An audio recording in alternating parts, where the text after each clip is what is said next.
The small town of Pine Grove knew Harold Thompson as the old veteran who lived in the blue house on Maple Street. At 93 years old, he moved slowly but always dressed neatly in his pressed khaki pants, blue button-down shirt, and the veteran's cap he wore with great pride. Every morning, rain or shine, Harold would walk down his front steps, carefully check his mailbox, and then get into his old but well-kept 1985 Cadillac DeVille. Life had become quite simple for Harold after his dear wife Martha passed away 3 years ago. His daily routine brought him comfort. He would drive to Pete's Diner at exactly 8:30 a.m., where Sally, the kind waitress with graying hair, would have his usual breakfast ready: 2 eggs over easy, wheat toast, and black coffee. The other regulars at Pete's knew not to sit at Harold's corner booth near the window. It wasn't because Harold was unfriendly. They just respected that some habits brought peace to an old man who had served his country proudly. This particular Tuesday morning started like any other. Harold parked his Cadillac in his usual spot, right under the big oak tree that provided shade during the hot summer days. As he stepped out of his car, he heard the distant rumble of motorcycles. In all his years in Pine Grove, Harold had never heard such a sound echo through the quiet streets. The noise grew louder, and soon 5 motorcycles pulled into Pete's parking lot. The riders were rough-looking men wearing leather vests covered in patches. Their leader, a tall man with a thick beard and tattoos covering his arms, dismounted his bike and looked straight at Harold. The old veteran felt a chill run down his spine, but he stood tall, just as he had done during his military days. Inside the diner, the usual morning chatter fell silent as the bikers entered. They took over the counter seats, their heavy boots scraping against the floor tiles. Sally's hands trembled slightly as she approached them with menus. Harold watched from his corner booth, noticing how the other regular customers seemed to shrink in their seats. "Hey, old-timer," the bearded leader called out, his voice cutting through the silence. "That your fancy car out there taking up all that space?" Harold took a slow sip of his coffee before answering. "Yes, that's my car. Been parking there for 15 years now." The biker leader, who called himself Snake, laughed and nudged his companions. 15 years? Maybe it's time for a change, don't you think, boys? The other bikers joined in the laughter, but Harold remained calm. He had faced worse situations during the war. His old military training taught him to observe and assess before taking action. He noticed how Snake favored his right side, probably from an old injury. He saw how 2 of the younger bikers kept looking to Snake before making any moves, showing their dependency on his leadership. As Harold finished his breakfast, he could hear the bikers planning to make Pete's Diner their new hangout. They talked loudly about bringing more of their friends, about changing things up in this boring old town. Some of the regular customers quickly paid their bills and left, casting worried glances at the bikers as they hurried out. When Harold stood up to leave, Snake stuck out his boot, nearly tripping the old veteran. Harold caught himself on the edge of the counter, his reflexes still sharp despite his age. The bikers roared with laughter, but Sally rushed over to help him. "Are you okay, Mr. Thompson?" she asked, her voice filled with concern. Harold straightened his veteran's cap and nodded. As he walked to the door, he heard Snake call out, "See you tomorrow, old-timer. We'll be waiting." In his car, Harold sat quietly for a moment. Through the diner's window, you could see the bikers laughing and pushing each other around. His hands gripped the steering wheel tightly, his wedding ring gleaming in the morning sun. Martha would have told him to be careful, to maybe find another place for breakfast. But Harold Thompson hadn't survived a war and lived 93 years by backing down from bullies. As he drove home, his mind was already forming a plan. These young troublemakers had no idea who they were dealing with. Tomorrow would bring another day, and Harold Thompson would be ready. That night, Harold couldn't sleep. The sound of his old wall clock ticking reminded him of darker times, of moments during the war when every second mattered. He got up from his armchair where he had dozed off and walked to his basement door. With slightly shaky hands, he turned the key and walked down the creaky wooden steps. In the corner of his basement, behind boxes of Christmas decorations and old photo albums, stood a large military trunk. Harold hadn't opened it in over 15 years. The green paint was chipped, but the brass lock still shone dully in the dim light. He knelt down slowly, his joints protesting, and ran his wrinkled hand over the lid. "Martha always said I should get rid of this old thing," he muttered to himself, a small smile crossing his face. Inside the trunk lay memories of his time in the service, his old uniform, carefully folded letters from Martha during the war, and a small black book with names and phone numbers of his old military buddies. Harold carried the book upstairs and sat at his kitchen table. The fluorescent light hummed softly as he flipped through the yellowed pages. Many names had lines drawn through them. Too many friends lost to time. But some names remained, and beside them, updated phone numbers in Martha's neat handwriting. She had helped him keep in touch with his war companions until her passing. The digital clock on his microwave showed 11:30 p.m. when Harold picked up his phone. His fingers hesitated over the buttons before dialing the first number. "Mike, it's Harold Thompson." His voice grew stronger as he spoke. "Yes, from the 101st. Listen, old friend, I need your help." Over the next hour, Harold made 3 more calls. Each conversation was brief, but by midnight, a plan was forming. Mike Rogers, now living 2 towns over, had become a respected police chief. Tom Chen owned the largest motorcycle repair shop in the county, and Jimmy, the Eagle Martinez, despite his 78 years, still led the local Veterans Motorcycle Club. The next morning, Harold dressed with extra care. He put on his best shirt, the one Martha had given him for their last anniversary together. His veteran's cap sat proudly on his head as he drove to Pete's Diner. This time, he arrived 15 minutes earlier than usual. The bikers were already there, their motorcycles taking up multiple parking spaces. Snake and his gang had spread out across the diner, making other customers eat quickly and leave. Sally looked tired, dark circles under her eyes showing the stress of dealing with their rowdy behavior. As Harold walked in, Snake stuck out his foot again, but this time Harold was ready. He stepped over it smoothly, making Snake look foolish. The biker's face turned red with anger. "You think you're smart, old man?" Snake stood up, towering over Harold. The other customers in the diner froze, their forks stopping halfway to their mouths.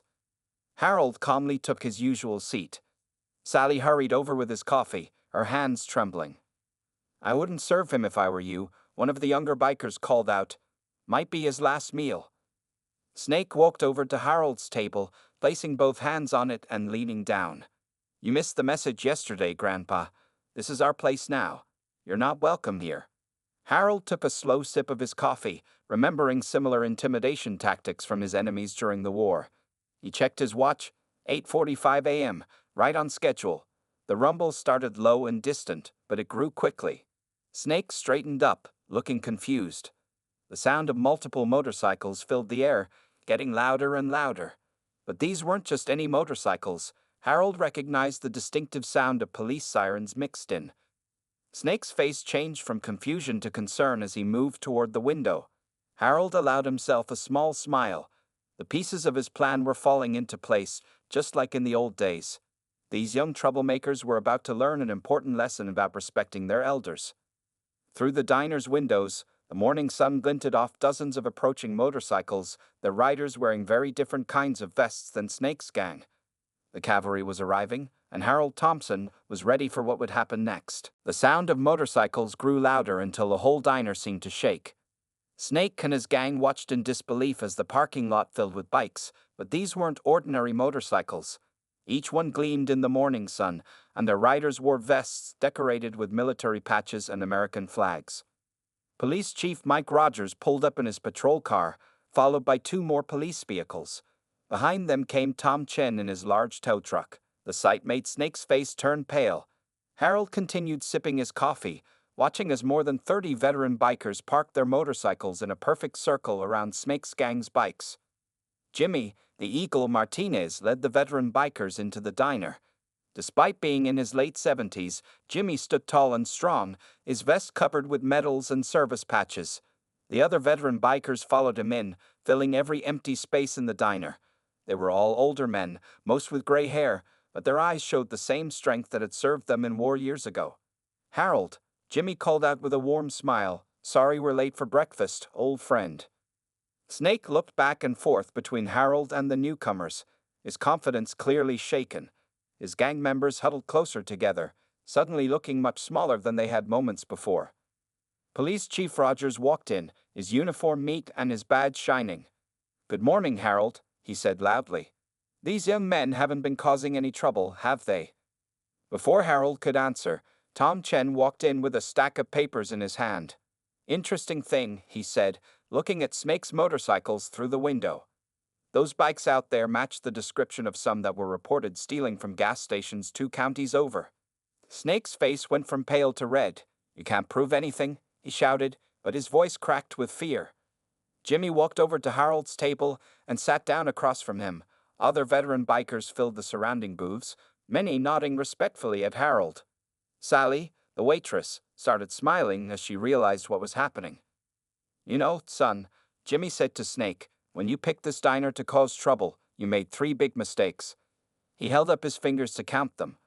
First, you messed with a fellow veteran. Second, you didn't know that Harold here was one of the best tactical planners in our unit during the war. And third, Jimmy smiled, showing his teeth, you forgot that old soldiers never forget their brothers. Chief Rogers stepped forward, his hand resting on his badge. So here's what's going to happen, he said firmly. You boys have 2 choices. First choice, you leave town right now, never come back, and we forget about those gas station robberies. Second choice, we start checking those bikes outside very carefully, and you spend some time in my jail. Snake looked at his gang members, then at the veteran bikers surrounding them. The once tough bullies now looked like scared children. Through it all, Harold just sat quietly, finishing his breakfast as if nothing unusual was happening. This is ridiculous. Snake tried to sound tough one last time. You can't make us leave. Tom Chen smiled and pointed out the window to his tow truck. Want to bet? Chief Rogers here has enough cause to impound those bikes. Would take you boys quite a while to get them back, if you ever did. The fight went out of Snake and his gang. They looked at each other, then at the door, clearly wanting to escape. Chief Rogers stepped aside, making a path to the exit. Clock's ticking, boys. What's it going to be? Snake's gang practically ran to their motorcycles. The sound of their engines roaring to life filled the air, and within minutes, they were gone, leaving only tire marks in the parking lot. The diner erupted in cheers. Sally brought out free coffee for all the veterans, and the regular customers started returning, amazed at what they had seen. Harold finally stood up, adjusting his veteran's cap. Thank you, all of you, he said quietly to his friends. Jimmy patted him on the shoulder. No thanks needed, Harold. Next time, just don't wait so long to call us. The veteran bikers laughed, and soon Pete's diner was filled with the sound of old war buddies sharing stories and enjoying breakfast together. Harold looked around at his friends, his brothers in arms, and smiled. Sometimes the best victories don't need a single punch thrown, just the strength of brotherhood that never fades. After Snake's gang left town, Pete's diner changed in ways nobody expected. The veteran bikers who had come to help Harold decided to make the diner their regular meeting place. Every morning, the parking lot now had a mix of cars and well-kept motorcycles belonging to former soldiers, sailors, and airmen. Harold sat in his usual corner booth, but he was no longer alone. Jimmy, the Eagle Martinez, and 4 other veterans joined him most mornings. They shared stories of their service days, remembered old friends, and kept watch over the diner that had almost been lost to troublemakers. Sally, the waitress, loved the change. The veterans were polite, tipped well, and always made sure nobody caused any trouble. She put up photos of military units on the walls, and soon Pete's diner became known as a veterans' gathering spot. The owner, Pete Wilson, even gave all veterans a special discount to thank them for saving his business. One morning, about 2 weeks after the incident, Harold arrived to find something new in the parking lot. His usual parking space under the oak tree had a fresh sign that read, "Reserved for Harold Thompson, American Hero." Tom Chen had made it in his shop, painting it in red, white, and blue colors. "We can't have our tactical genius parking just anywhere," Jimmy joked as Harold walked in, looking surprised at the sign. The other veterans laughed, and Sally brought over Harold's usual breakfast without being asked. But the story of Harold's stand against the bikers had spread beyond their small town. A reporter from the local newspaper came to interview him, wanting to know how a 93-year-old veteran had outsmarted a gang of troublemakers. Harold tried to avoid the attention, but his friends insisted he tell the story. "It wasn't just me," Harold told the reporter, his veteran's cap sitting proudly on his head. "It was about remembering that you're never alone when you've served. These men here," he gestured to his friends, "they're my brothers. Time doesn't change that." The newspaper article caught the attention of veteran groups across the state. Soon, more veterans started visiting Pete's diner, some driving hours just to shake Harold's hand and share their own stories. The small diner became a place where old soldiers could find friendship and understanding. Police Chief Mike Rogers made it a point to stop by every morning for coffee.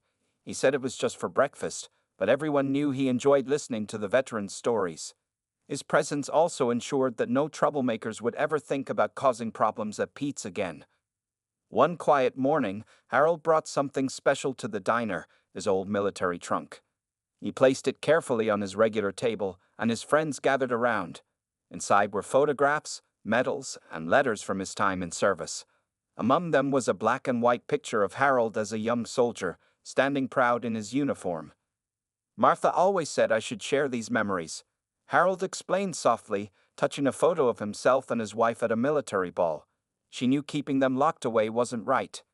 Jimmy picked up one of Harold's medals, a Bronze Star for bravery. "This is why Snake's gang didn't stand a chance," he said. "They thought they were dealing with just an old man. They didn't know they were messing with a hero." As Harold looked around the diner at his friends, both old and new, he felt a warmth in his heart that he hadn't experienced since Martha passed away. The diner had become more than just a place for breakfast. It was a home for stories, memories, and the unbreakable bonds of military service. Sally watched from behind the counter as the veterans huddled around Harold's photographs, pointing and sharing memories. The diner buzzed with laughter and conversation. What had started as a confrontation with troublemakers had turned into something beautiful, a place where old warriors could find peace and friendship in their golden years. Harold smiled, adjusting his veteran's cap. Sometimes, he thought, life's greatest victories come disguised as challenges. At 93, he had helped create something special, not through violence or force, but through the strength of brotherhood and the wisdom that comes with age. One rainy Thursday morning, a month after the incident with Snake's gang, Harold noticed something different at Pete's diner. A young man in his early 20s sat alone at the counter, wearing a worn-out leather jacket and staring into his coffee cup. The boy's shoulders were tense, and his hands shook slightly as he held his mug. Harold recognized the look in the young man's eyes. He had seen it before in soldiers who had just returned from war.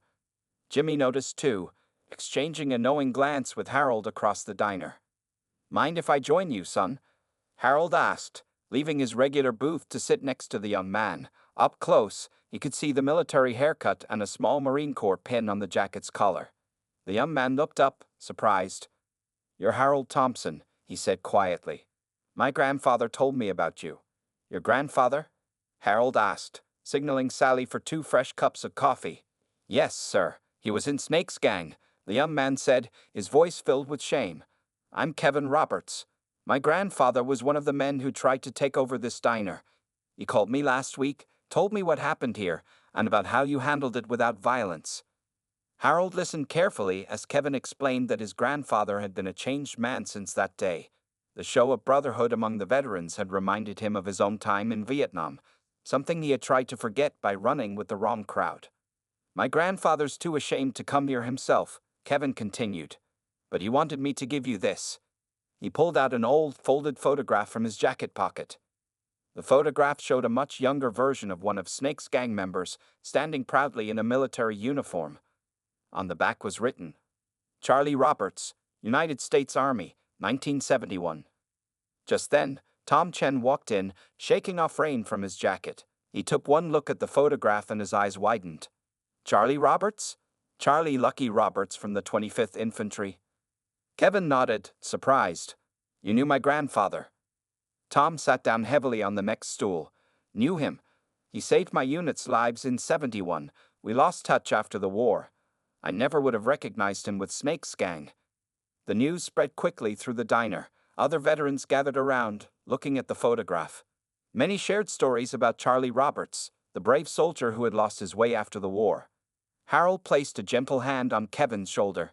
"Your grandfather is always welcome here," he said firmly. "We all lose our way sometimes.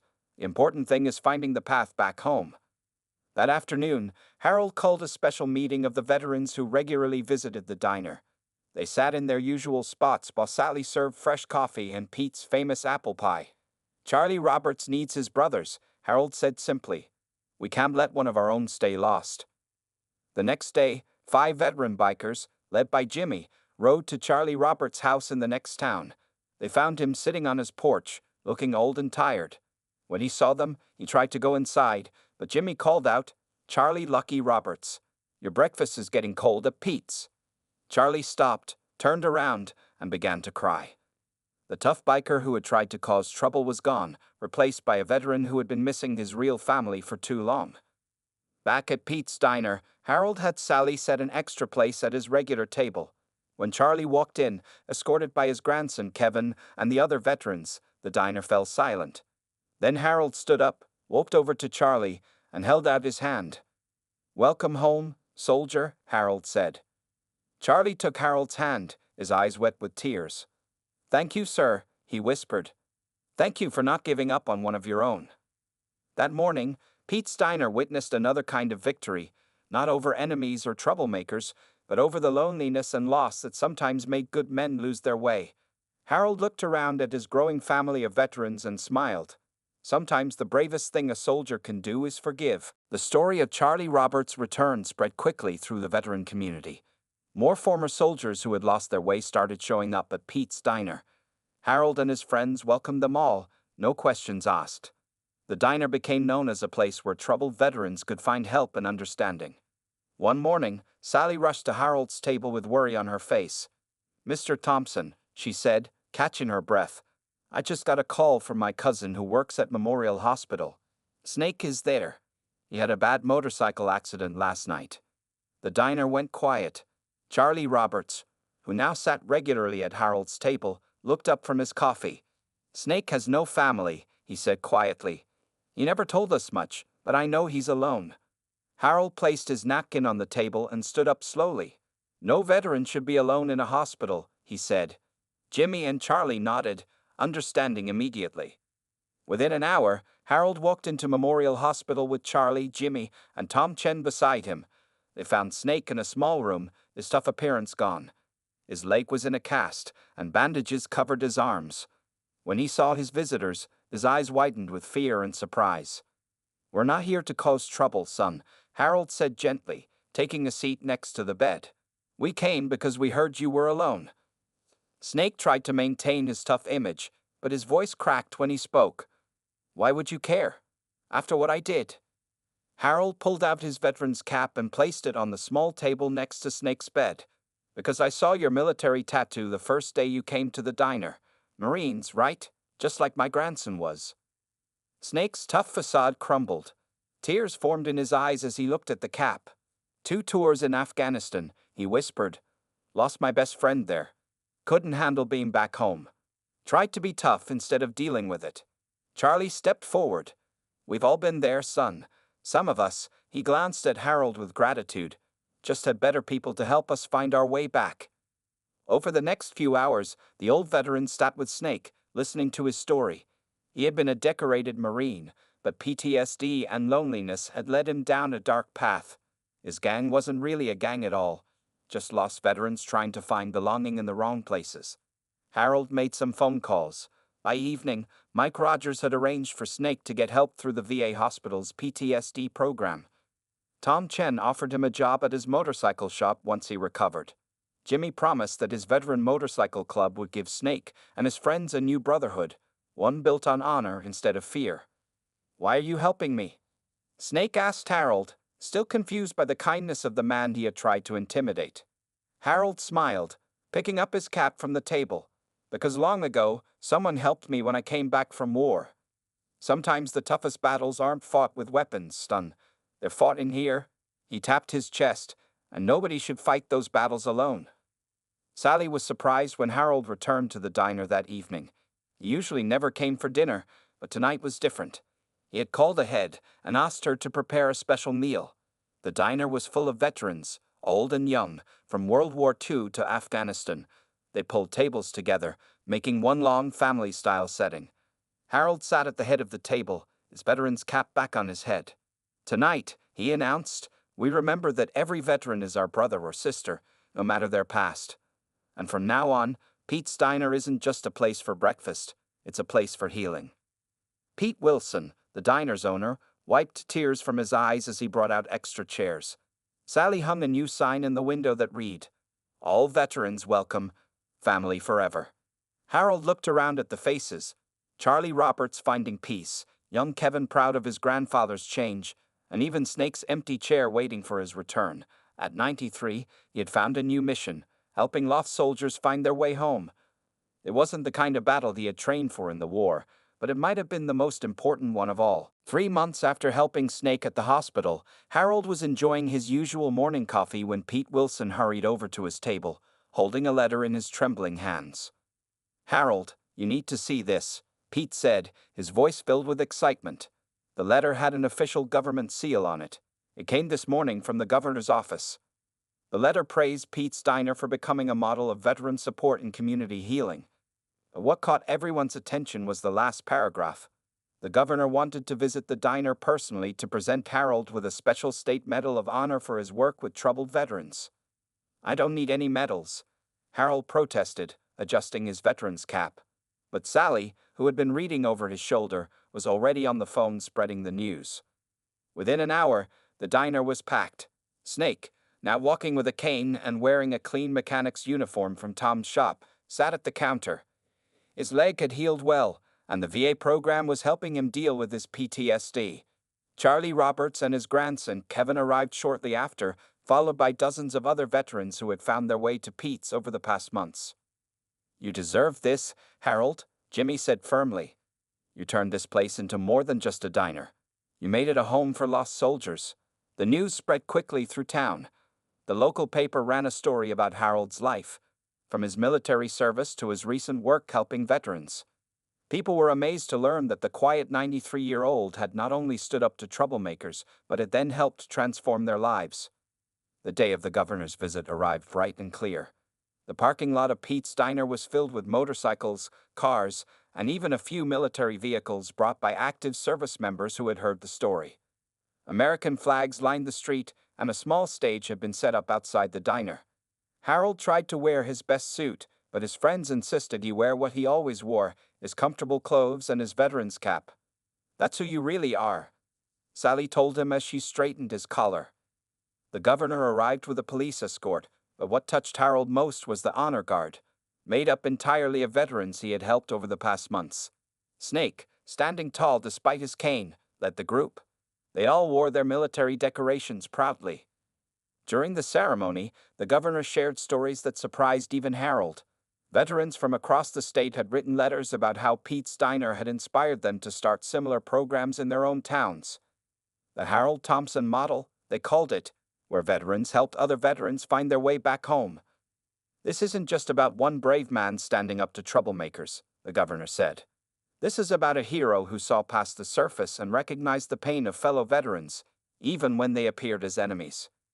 When Harold stepped up to receive his medal, he needed help from Jimmy and Charlie. His legs weren't as strong as they used to be, but his voice was clear and strong when he spoke. "This medal isn't just mine," he said, looking at the crowd. "It belongs to every veteran who found their way back to the light. To Snake, who had the courage to change. To Charlie, who remembered who he really was. To every soldier who ever felt lost and found their way home to this diner." Sally wiped tears from her eyes as she watched from the diner's door. Pete stood beside her, his chest swelling with pride at what his simple diner had become. The ceremony ended with a surprise. Tom Chen unveiled a new sign above the diner. Below the original Pete's Diner name, it now read "Home of Heroes, where every veteran belongs." Harold touched his new medal gently, but his eyes were on the veterans around him, young and old, some still struggling, others finding their path, all of them family now. At 93, he had learned that sometimes the greatest victories come not from defeating enemies, but from turning them into friends. Snake limped forward and saluted Harold, tears in his eyes. One by one, every veteran present did the same.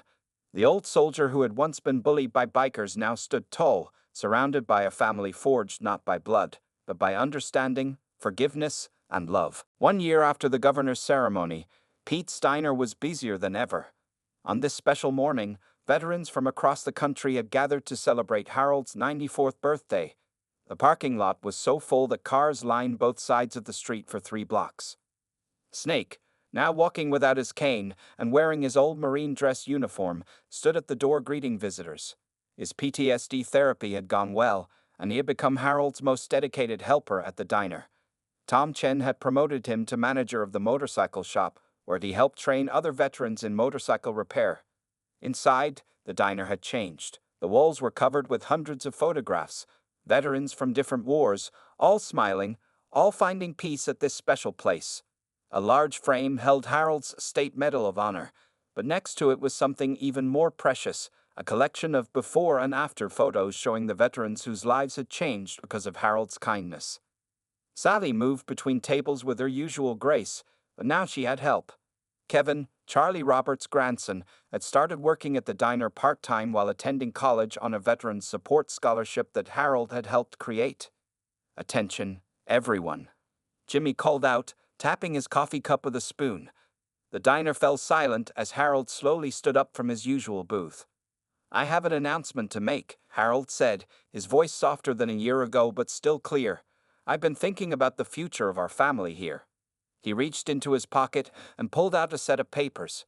"Pete and I have been talking," he continued. "Starting today, Pete's Diner is becoming Veterans Haven. We've set it up as a non-profit organization that will help veterans for years to come." The room burst into applause. Pete stepped forward, wiping his eyes. "Harold used his savings to help create a foundation," he explained. "The diner will always be here for veterans in need, offering not just meals but job training, counseling, and most importantly, family." Snake stood up, still proud in his Marine uniform. "And I have news too," he said. "Remember my old gang? Well, they've all gone through the VA program now. They're starting Veterans Haven chapters in their own towns, using Harold's model of helping lost soldiers find their way home."